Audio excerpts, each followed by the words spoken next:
Halo adik-adik, berikutnya kita akan melanjutkan pembahasan soal bagian C dari latihan ulangan bab 5 dari halaman 86 dari buku Erlangga ESPS IPAS volume 1 kelas 6 kurikulum merdeka.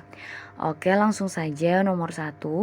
Kegiatan manusia dapat memberikan dampak positif dalam mengubah permukaan bumi. Tulislah dampak positif dari kegiatan membuat terasering yang dilakukan oleh petani.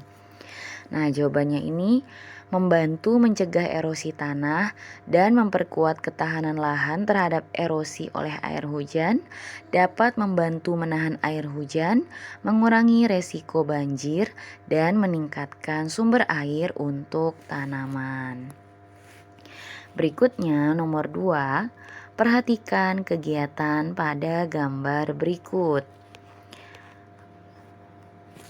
Tulislah dampak yang terjadi dari kegiatan tersebut jika dilakukan secara besar-besaran.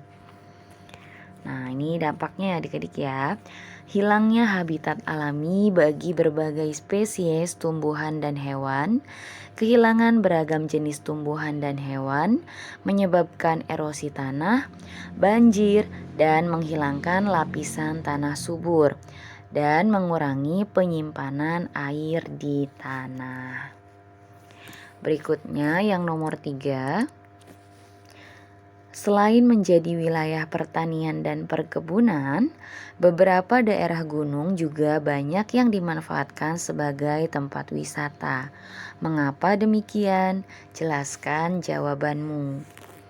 Nah, ini ya alasannya nih. Karena daerah gunung memiliki pemandangan alam yang indah, udaranya sejuk dan segar, serta memiliki berbagai jenis flora fauna yang unik. Berikutnya, yang nomor 4, tulislah 3 dampak dari terisolasinya suatu wilayah akibat bencana tanah longsor. Nah, di sini ya. Yang pertama, tanah longsor dapat menyebabkan pemutusan akses transportasi di suatu wilayah karena material longsoran dapat menutup jalan atau merusak infrastruktur transportasi seperti jembatan. 2. Kekurangan pasokan pangan, air bersih, dan barang kebutuhan pokok lainnya. 3.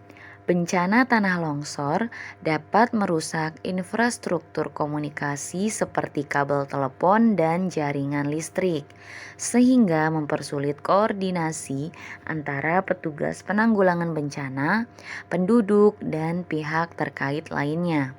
Isolasi ini dapat menghambat upaya bantuan dan pemulihan pasca bencana. Berikutnya yang nomor 5. Tulislah usaha-usaha yang dapat dilakukan untuk melestarikan hutan.